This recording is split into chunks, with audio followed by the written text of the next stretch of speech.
చమురు ధరల పెరుగుదలతో రూపాయి పతనమైంది. డాలర్తో పోలిస్తే 96.17 దగ్గర రూపాయి ట్రేడ్ అవుతోంది.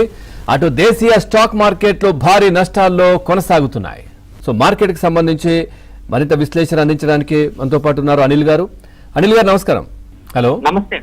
అనిల్ గారు, ఏంటి అంటే చమురు ధరలు పెరుగుదల వల్లనేనా మార్కెట్ పతనం అవడానికి కారణం ఏంటి అసలు?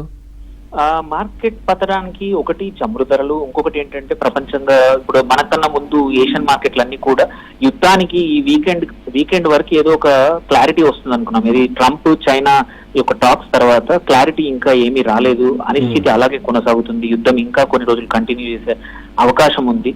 అది అందుకోసమే చూస్తే కూడా క్రూడ్ ఆయిల్ ధరలు మళ్ళీ $110 దాటి బ్రెంట్ క్రూడ్ ఆయిల్ ఇప్పుడు $111 వెళ్ళింది పర్ బ్యారెల్.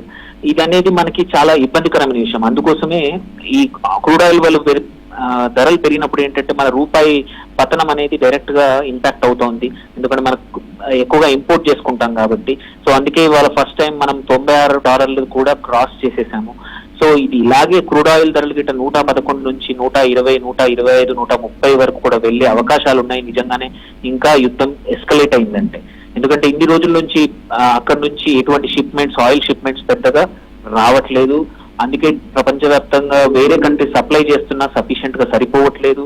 అందుకే క్రూడ్ ఆయిల్ ప్రైసెస్ పెరుగుతూ ఉన్నాయి. $120